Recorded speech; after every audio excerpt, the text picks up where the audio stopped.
Halo teman-teman, kembali lagi bersama Abi Satya. Di video kali ini, kita mau ke Keraton Ratu Boko. Perjalanan hari ini seperti Candi Ijo, kita perlu melewati beberapa tanjakan yang berbelok-belok ya, karena letaknya yang cukup tinggi.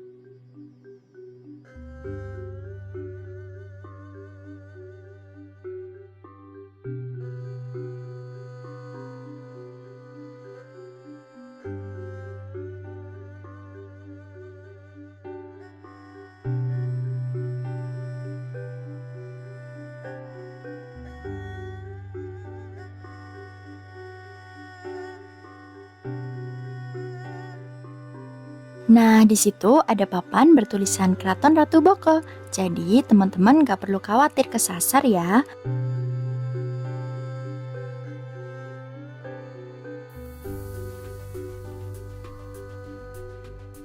Yuk kita lanjut naik ke atas. Wah, kita sudah deket teman-teman.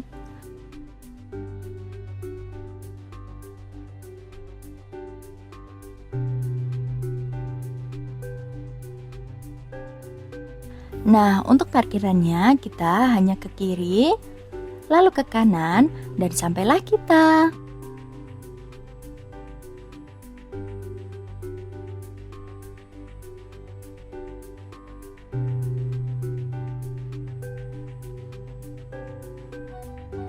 Yuk kita beli tiket dulu.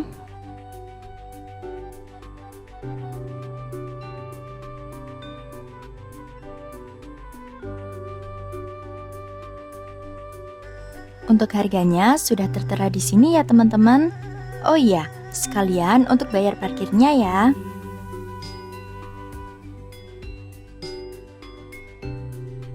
Saatnya kita masuk. Yuk.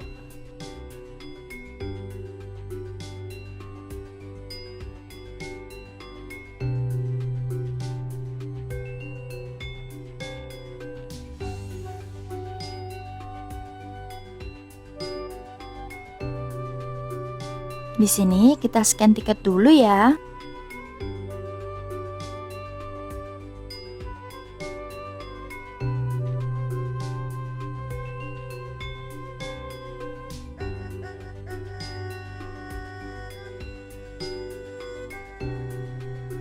Lalu kita perlu naik lagi beberapa anak tangga untuk sampai di kompleksnya. Jadi saran aku jangan lupa bawa minum ya. Atau kalian kaum mager di atas juga ada yang jualan es. Jadi nggak worry. Oke, next. Tempatnya sangat asri ya. Banyak tanaman dan hamparan rumput yang hijau.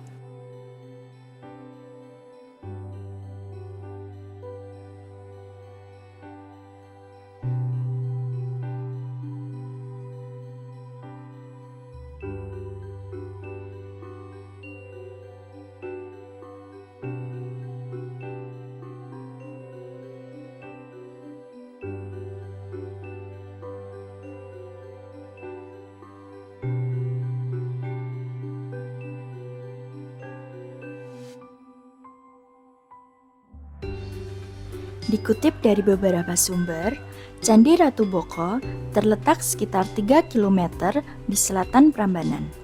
Lebih tepatnya di atas bukit yang tingginya sekitar 195,97 meter di atas permukaan laut.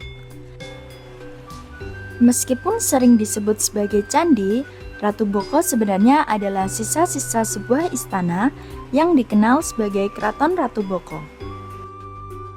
Candi Ratu Boko secara administratif berada di dua padukuhan, yakni Dusun Dawung di Desa Bokoharjo dan Dusun Sumberwatu di Desa Sambirejo yang termasuk ke dalam wilayah Kecamatan Prambanan, Kabupaten Sleman, Provinsi Daerah Istimewa Yogyakarta.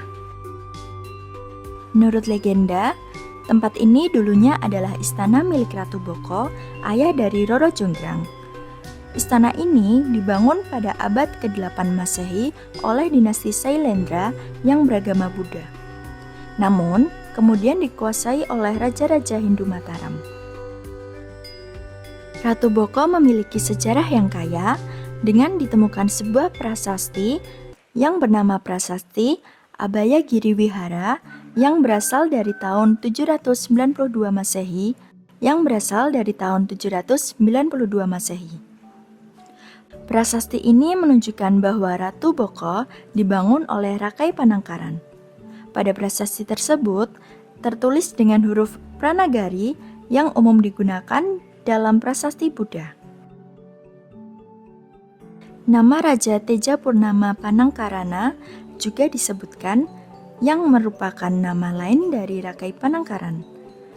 Ia memerintahkan pembangunan Abaya Giri Wihara, yang berarti sebuah biara yang dibangun di atas Bukit Kedamaian.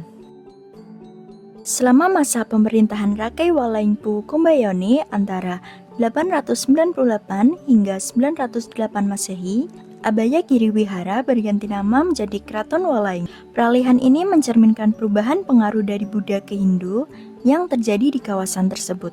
Ratu Boko pun menjadi simbol pencampuran budaya yang kaya dengan referensi dari kedua agama tersebut yang terlihat di struktur dan arsitekturnya. Ratu Boko hingga kini menarik perhatian banyak pengunjung karena sejarah dan keindahannya. Meskipun bukan candi dalam arti sebenarnya, kompleks ini tetap menyimpan nilai sejarah yang penting bagi kebudayaan Indonesia, mencerminkan warisan dua agama besar yang pernah mempengaruhi tanah Jawa. Nama Ratu Boko diduga kuat berasal dari urban legend masyarakat setempat. Dalam tradisi Jawa, istilah ratu tidak hanya dipakai untuk sosok pemimpin perempuan, tapi juga untuk pemimpin laki-laki atau persamaan kata dari raja. Menurut cerita rakyat, Ratu Boko adalah ayah dari Roro Jonggrang. Roro Jonggrang inilah yang juga menjadi sosok utama dalam legenda asal-usul Candi Prambanan atau Candi Sewu.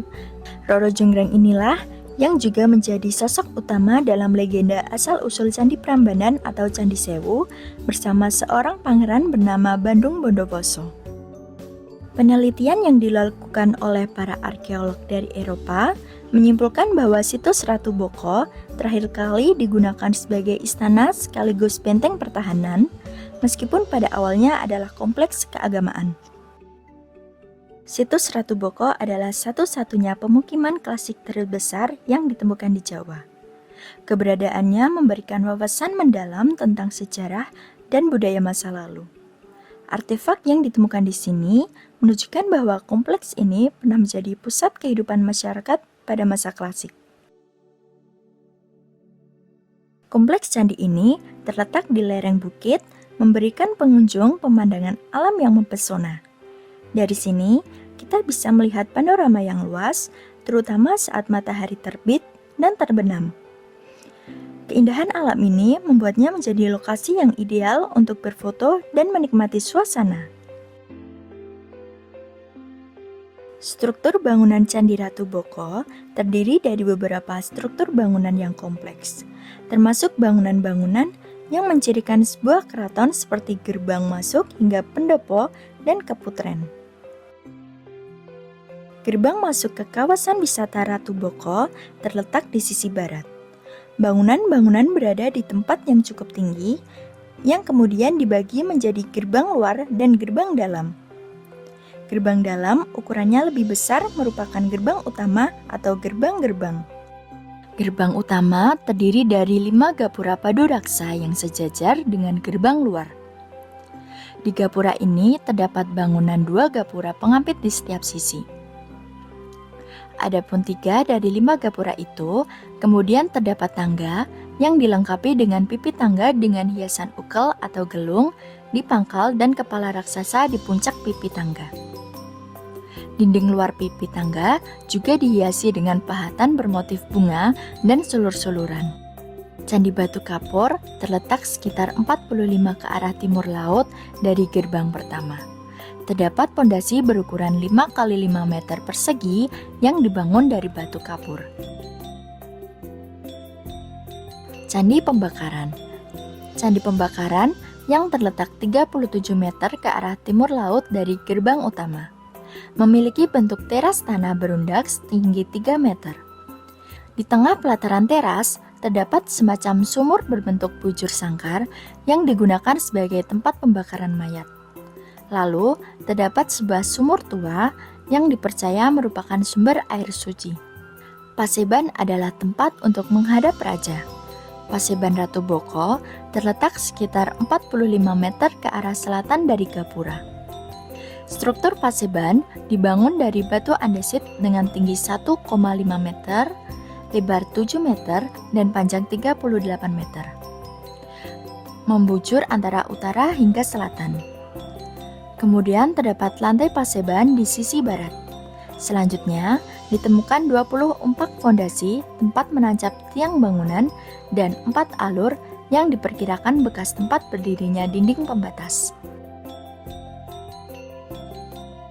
Selanjutnya, pendopo. Pendopo adalah ruang tamu yang umumnya terletak di bagian depan. Pendopo Ratu Boko berada sekitar 20 meter dari Paseban. Bangunan ini terdiri dari dinding batu setinggi 3 meter yang memagari lahan 40 kali 30 meter.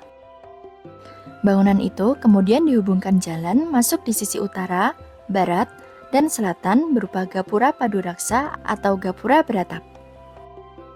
Di sekitaran luar dinding terdapat saluran pembuangan air yang disebut Jala Dwara, serupa dengan yang ditemukan di Candi Banyunibo dan Candi Borobudur. Lalu terdapat sebuah teras batu yang masih utuh di luar dinding sisi tenggara. Terdapat 3 candi kecil tempat pemujaan di area ini. Bangunan di sisi tengah yang memiliki ukuran lebih besar kemudian diapit oleh 2 candi.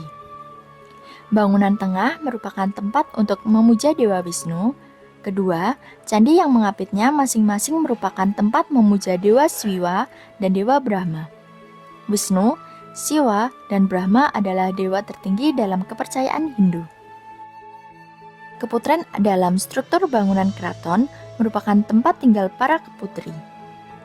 Keputren Ratu Boko terletak di timur pendopo. Keputren ini kemudian dibagi menjadi 2 oleh tembok batu dengan sebuah pintu penghubung. Terdapat beberapa kolam, masing-masing 3 kolam, berbentuk persegi, dan terdapat 8 kolam berbentuk bundar yang sejajar dalam 3 baris. Berikutnya, gua. Terdapat 2 buah gua yang berada di lereng bukit tempat kawasan Ratu Boko. 2 buah gua itu kemudian disebut gua lanang atau laki-laki dan gua wadon atau perempuan. Gua ini berbentuk lorong persegi.